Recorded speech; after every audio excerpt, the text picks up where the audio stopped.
because your new life is entirely in my hands. Video games originated within space and soon thereafter horror. Our latest combination of these two sources forms our petrifying preview of what could be a killer app.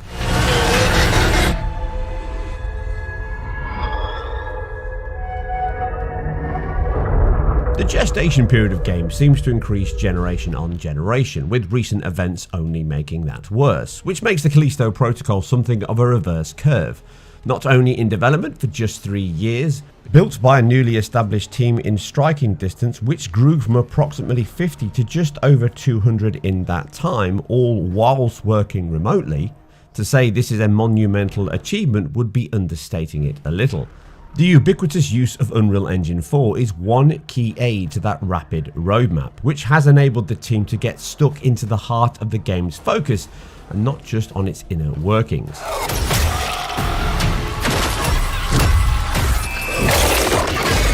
Now, this is not to say they have not tailored the engine to best suit their needs. Led by a collection of veterans, with rendering lead Jorge Jimenez being pivotal in that, you may recall him from Call of Duty Advanced Warfare, which blurred the lines, quite literally, between cinema and real-time gaming back in 2014. Running at 60 FPS even on the base Xbox One, a useful experience here with this cross-generation title launching on that same 9-year-old console right up to the Series X and PlayStation 5. The big technological leaps though will be true, at its core at least, on last and current generation, but now generation plus high-end PC is where it will raise the bar further. And that can only mean one thing: ray tracing. Now, from the gameplay shown here, we can clearly see the team have come out swinging at the top. Shots such as here with frustum culling and occlusion artifacts show signs that SSR, or screen space reflections, are used for reflections, a solid Unreal Engine 4 effect, leaving ray tracing, I believe at least, to form the lighting pass for the title. A wise choice in a horror game like this, where the use of light and dark can deliver tension, fear, urgency, along with guiding and aiding your progress. The only question though is, where are they leading us? On a purely technical and artistic level, the big tentpole leaps here are abundant. Model quality and specifically the construction, geometric density of faces, how nuanced movement is, from high bone rig models to skeletal systems on walking, running, hitting and of course dying. Physics is fully integrated into this, with Jacob's walk, climb and melee all carrying momentum. Enemies are knocked back dynamically and even break apart within hit zones, likely due to each character being constructed of interlocked meshes, enabling this procedural gore system to work. Now, this has great potential to enhance combat and gameplay in enjoyment, impact and tactics. Ammo is likely going to be short, so make each shot count. Keeping with the animation, the obvious balance of realism versus fun is clear. You can see how quickly Jacob flicks from an ADS shot, a dodge button evade, a strike and then back to shooting again. It all looks fluid and dynamic, but clearly cuts frames short to enable this fast reaction time. I hope this carries over to cutting short other actions, such as a stomp being quickly swapped to a dodge as something reaches out of the darkness for you. A key reason the game looks so close to a movie is the accomplished and clearly expensive, from a rendering time point of view, post effects being used. These photorealistic models, which are so good at first I thought we had real video mixed into gameplay at first glance. Now, much of this is the brilliant subsurface scattering on skin, giving soft, pinky and fleshy tones, to high resolve depth of field, emphasizing the detail of eyes, hair with a subtle and gradual gradient drop off, emulating a 35mm camera perfectly. This, along with that per object motion blur, dynamic per pixel lighting and soft penumbra shadows and self occlusion, all enhance the high quality assets that are film level at this point. This is all wrapped up with that beautiful specular highlights on sweat and water on faces with that Fresnel lighting, giving everything a perfect movie like look.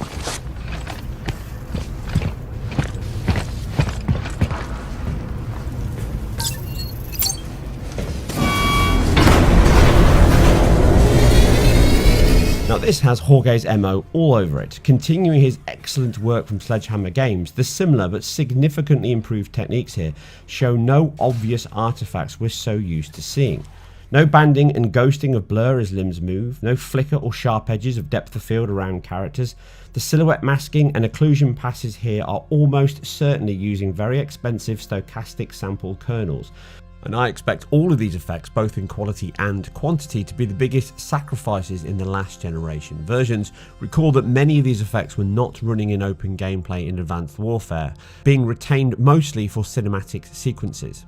It can never be overstated just how vital a top-tier, high-quality post-effect suite is to a game or movie's visual impact and identity. And the Callisto protocol here is at god-tier levels.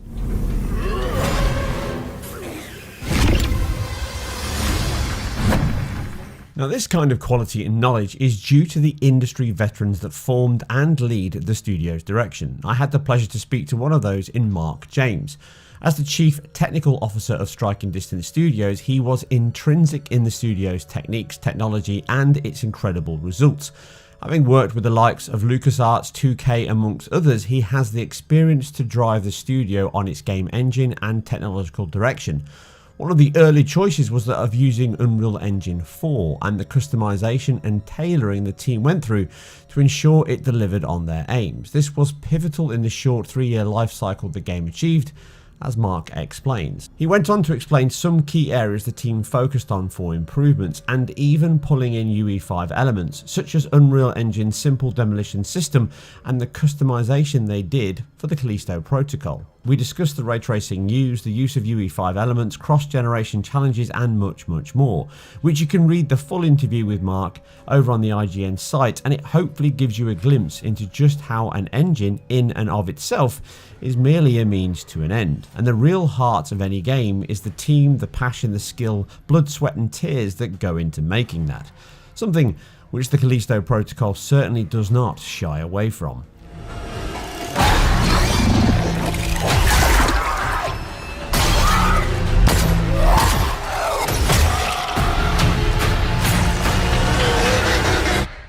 Soundscape and mixing are practically 50% of the entire puzzle, and it is here that I have to mention the elephant in the room. Due to the creative lead being none other than industry veteran Glenn Schofield, this does have a Dead Space spirit, which should not be a shock, but it also shares its heart and passion. Sound can be a key tool in a developer or director's toolbox, enabling anxiety or trepidation if you hear something ahead, or urgency if it's coming from behind. To disgust, a soft, squelchy, wet gore as you strike an enemy's head or have your own torn off.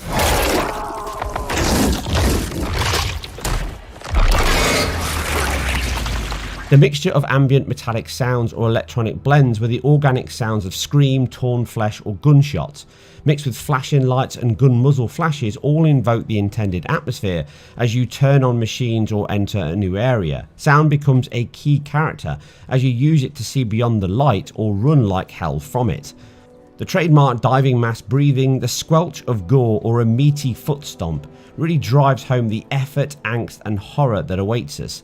Inspiration is always a delicate balance between cultivating and copying, but here the team pay respects to the previous title. If not, lay it to rest.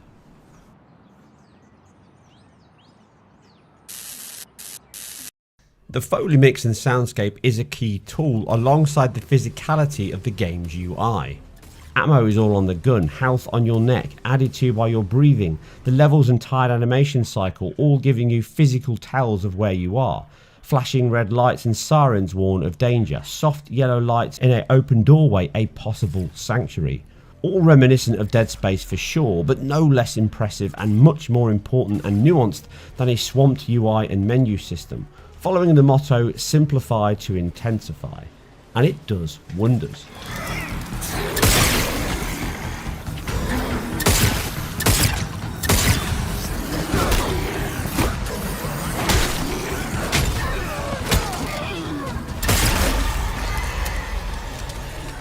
They say lightning never strikes twice, but Striking Distance are doing everything they can to prove those naysayers wrong. The team may be new, but led by veterans and a passionate and skilled ensemble, I think come December, we may yet see lightning strike twice. So whatever you're holding on to right there, that's your old life. You gotta let that go. And that will just about do it for another deep dive into game technology, previews, and all things video game related. Now, if you are interested in learning more about the Callisto protocol, the wonders the team are delivering, and just how they're doing it from the technology perspective, you can check out the full interview with Mark James over on the IGN website. But for now, I'm out. But don't worry, keep it IGN for more performance previews and reviews, just like this one.